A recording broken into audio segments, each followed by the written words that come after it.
I, 31F, have been helping watch my nephew since he was born. His mother Amelia, 32F, and I have been best friends for over 10 years. We met in college when we were assigned as roommates and instantly clicked. She helped me through some really dark times, especially when my mom passed away during our junior year. After graduation, we stayed close even when I moved back home to care for my alcoholic father. Living with my dad was a nightmare. He would drink away his disability checks and scream at me for hours about how I was just like my mom, always trying to control him. I was working 2 jobs just to keep the lights on while trying to hide his drunk driving from the neighbors. I felt trapped. When Amelia found out she was pregnant, she and her husband Frank, 35M, immediately offered me a way out. They had a spare room in their house and needed someone trustworthy to help with childcare once the baby arrived. It seemed perfect. I'd get away from my dad, and they'd get reliable help. Frank even helped me move my stuff out while my dad was passed out. In the beginning, it was great. Tommy was an easy baby, and I loved being part of their family. But things got complicated when he was diagnosed with autism at age 2. He needs strict routines, gets overwhelmed easily, and has frequent meltdowns. I've learned to handle these situations, but it's emotionally draining. He also has severe food allergies, which means carefully monitoring everything he eats. Amelia has an autoimmune disease that makes her extremely vulnerable to infections. Our arrangement is that I handle Tommy completely if anyone is sick. Over the past 5 years, I've taken care of him through countless colds, flu episodes, and stomach bugs, often while being sick myself. There's no sick days or breaks. My current schedule is brutal. I stay at their house from Sunday night through Thursday night. I wake up at 6 a.m. to get Tommy ready, do his homeschooling from 9 to 2, which requires constant attention as he gets distracted easily, handle his therapy exercises, prepare his special meals, and manage his evening routine until bedtime 8 p.m. I also try to help with housework when I can. This schedule has destroyed my personal life. Last year, I was dating this amazing woman named Rachel.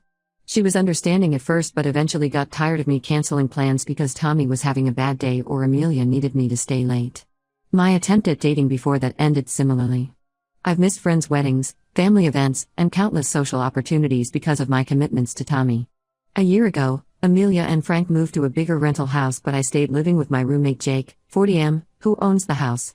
During a period when I wasn't watching Tommy as much due to their vacation, Jake made comments about me not contributing enough since my childcare arrangement was tied to my rent-free status. He later said he didn't mean anything by it, but those words stuck with me. I've been terrified of losing my housing ever since. This past year hit me especially hard. Beyond my failed relationships, I had a huge falling out with my sister over money I lent her for her business. My dad passed away, although that was almost a relief, and the increasing demands of Tommy's care became overwhelming. I love that kid like my own nephew, but I'm burning out. Last week was my breaking point. Tommy and I both caught a nasty cold. After 3 nights of barely sleeping while caring for him, handling his 2 a.m. meltdowns, cleaning up when he got sick, all while feeling awful myself, I just snapped. When Amelia came home from work, I blurted out that I couldn't do this anymore. She completely lost it. She said I was betraying her trust and abandoning Tommy when he needs stability the most. She reminded me how they rescued me from my dad and gave me a home. Frank joined in, saying they would have never bought their new house or taken certain jobs if they knew I would quit. Apparently, they're planning to buy a place soon and my timing is terrible. I feel awful about the timing, but I don't think it's entirely my fault. Over these 5 years, they never bothered to look for backup childcare options or develop any contingency plans. Everything fell on me. I've given up my entire life to help raise their son. I told them I'd stay until end of May or mid-June so Tommy can finish the school year, but Amelia's barely speaking to me now. Frank keeps making snide comments about loyalty and family obligations. Ida for quitting? I love Tommy, but I need my life back. I'm turning 32 soon and I've put everything on hold, relationships, career growth, even starting my own family, to help raise someone else's child. I feel selfish for wanting out, but I'm completely drained. Edit. Some people are asking about payment. Yes, I do get paid hourly for the childcare in addition to my rent-free housing. The pay is decent but below market rate for someone with my experience, especially considering the special needs aspect. This was fine when it started, but with current living costs, it's not sustainable. Update 1: Things have gotten significantly worse since my last post. After our initial confrontation about me quitting, Amelia started interviewing potential nannies but would constantly compare them to me. She texted me multiple times daily complaining that one candidate didn't understand Tommy's routines, another wasn't patient enough, and a third didn't have special needs experience. She kept emphasizing how much Tommy was struggling with the idea of me leaving, which only added to my guilt. The tension in the house became unbearable. Frank started working late almost every night, claiming he had important projects to finish before their house purchase. Amelia was stressed about managing Tommy's routines alone in the evenings. I tried maintaining our usual schedule, but things felt strained and awkward. Last Wednesday changed everything. I was helping Tommy with his math exercises in the living room when I heard Frank's voice from the backyard. He was speaking in hushed tones, which was unusual since his work calls were typically loud and professional. I clearly heard him say, "I miss you too and we'll figure something out soon, baby." At first, I tried convincing myself it was a call with his sister or mother, but something felt off. The next morning, while helping Tommy get ready for breakfast, I noticed Frank's iPad on the kitchen counter lighting up with notifications. I usually ignore his devices, but a message preview caught my eye. It was from someone named Sarah. Work and read last night was amazing, followed by heart emojis. My hands shook as I quickly took photos with my phone, feeling like the worst person for invading his privacy but knowing I needed proof. More messages kept coming. "Can't wait for lunch today and still thinking about you." I felt sick to my stomach. Here was Amelia, worried about finding the perfect nanny for Tommy, while her husband was apparently having an affair. I spent the whole day debating what to do. Tommy was extra sensitive that day, probably picking up on my anxiety, and had 3 meltdowns before lunch. By the time Amelia came home from work, I was emotionally exhausted but knew I had to tell her. I asked to speak with her privately after Tommy's bedtime. Though she was still cold towards me about quitting, she agreed. When I showed her the photos and mentioned the phone call, she initially laughed it off, saying I must have misunderstood. But as she read more messages, her hands started shaking. She broke down completely, revealing that Frank had been emotionally distant for months. He'd stopped joining their weekly family movie nights, claiming work stress. He'd been protective of his phone, taking it even to the bathroom. She'd noticed changes but convinced herself it was anxiety about buying a new house. That night, after I took Tommy to my room to shield him from any conflict, Amelia confronted Frank. He tried every excuse in the book, claiming Sarah was just a friend, saying I was making things up because I was angry about their reaction to me quitting, even suggesting Amelia was paranoid due to her illness. But when Amelia mentioned specific details from the messages, he finally cracked. The truth was devastating. He'd been having a 6-month affair with Sarah, a 25-year-old junior associate at his firm. They'd started as lunch dates, then moved to late-night meetings, and eventually hotel encounters. He'd even used their joint account to buy her expensive gifts, disguising them as client entertainment expenses.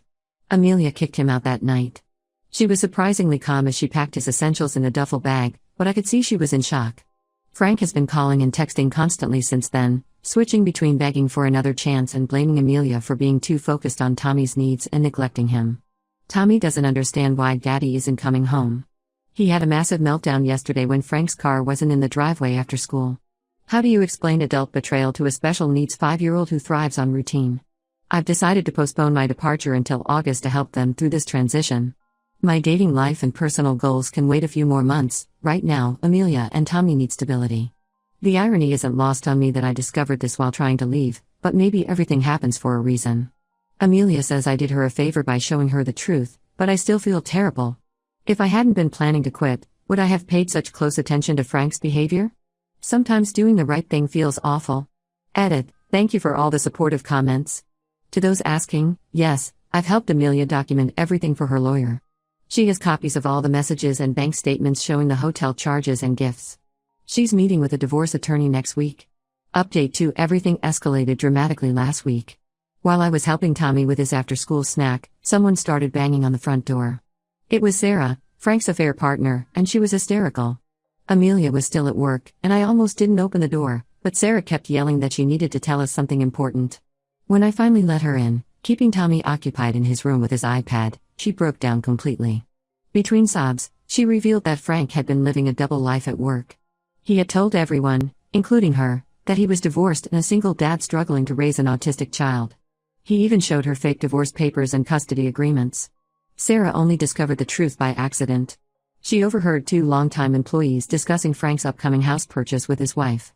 When she confronted him, he spun an elaborate story about how he was unhappy in his marriage and planning to leave Amelia soon. He claimed he was only staying for Tommy's sake and needed to secure the new house first to ensure stable custody arrangements.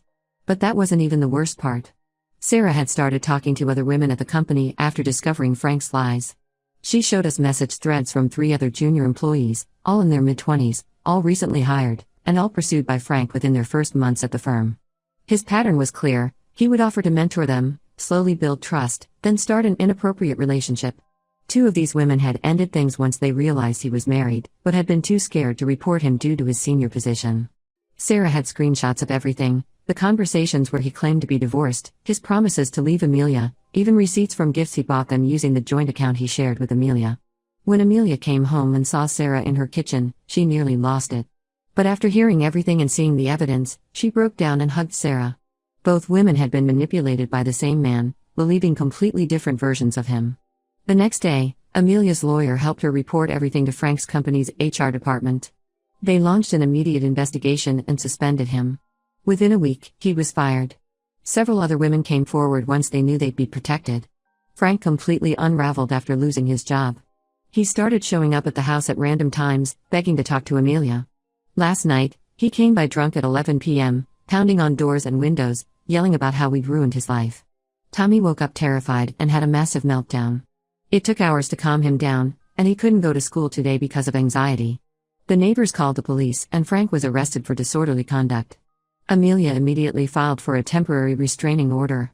I helped her install security cameras and change all the locks. We also created a safety plan with Tommy's therapist to help him process what's happening. Surprisingly, Frank's parents have been incredibly supportive of Amelia. They came over yesterday, mortified by their son's behavior. Apparently, they had no idea about any of this and were horrified to learn how he'd been living. They'd offered to help Amelia financially since Frank lost his job, and they connected her with an amazing nanny through their church, a retired special education teacher who specializes in working with autistic children. Tommy really likes the new nanny, which is a huge relief. She understands his routines and has already suggested some helpful techniques for managing his anxiety. I'm still here helping with the transition, but it's such a comfort knowing Amelia will have proper support when I leave. Sometimes I feel guilty about how my decision to quit unleashed all this chaos. But then I remember that Frank's lies would have come out eventually, probably in an even more devastating way. At least now Amelia can start rebuilding her life with proper support, both legal and emotional. The divorce proceedings are moving quickly given all the evidence. Frank's behavior since losing his job has only strengthened Amelia's case for primary custody. I never expected any of this when I decided to quit, but sometimes you have to break things completely before they can be rebuilt properly. Update 3: The dust has finally settled, and so much has changed in the past few months. Amelia's divorce was finalized last week, much faster than usual due to the overwhelming evidence of Frank's misconduct. She got primary custody of Tommy, with Frank only getting supervised visits every other weekend at his parents' house. The judge was especially concerned about his recent erratic behavior and the multiple HR complaints. Life has taken some interesting turns for everyone involved. Frank moved in with Sarah after losing his job, claiming they were meant to be together. That fantasy lasted exactly 3 weeks until she caught him messaging a waitress from their local bar. She kicked him out, and he's now living in his parents' basement while attending court-mandated counseling as part of the custody agreement. The most positive change has been Tommy's progress. Though he still asks about his dad, especially during his routine times, he's bonded incredibly well with his new nanny. She's helped identify some learning strategies that really work for him, and his meltdowns have decreased significantly. He started a new therapy program that Amelia's insurance finally approved, and the difference is noticeable. I officially stopped working for Amelia last month. The transition was smoother than any of us expected, largely thanks to the new nanny's experience. Amelia and I have actually grown closer now that our relationship isn't complicated by employment. We have regular coffee dates where we can just be friends without discussing schedules or responsibilities. Using my savings from living rent-free, I found a cute apartment closer to downtown. Jake was understanding about me moving out and even helped me find some furniture. I'm dating someone new, an elementary school teacher who completely understands my bond with Tommy and respects that I still want to be part of his life, just not as his primary caregiver. Yesterday brought an unexpected twist when Frank tried reaching out through a fake Instagram account. He sent me a long message about how he misses our family dynamic and asked if I could help him get back in Amelia's good graces. He claimed he'd changed and realized what he'd lost. I took screenshots, blocked him, and sent everything to Amelia's lawyer. Amelia has been thriving since the divorce. She got a promotion at work now that she's not constantly managing Frank's crises. She joined a support group for single parents of special needs children and has made some close friends there. They have regular playdates where the kids can be themselves without judgment. Tommy started kindergarten this fall. His new teacher says he's making remarkable progress, especially in social interactions. The routine changes were challenging at first, but the preparation we all did over the summer really helped. His new nanny even created a picture schedule to help him understand the changes. Looking back, I'm grateful I found the courage to speak up about needing to quit. If I hadn't, Frank's deception might have continued for years, causing even more damage. While the whole situation was messy and painful, it led to better outcomes for everyone who deserved them. Amelia told me yesterday that she's actually happier now. She no longer has to walk on eggshells in her own home or worry about Frank's lies. She can focus on Tommy and her own growth.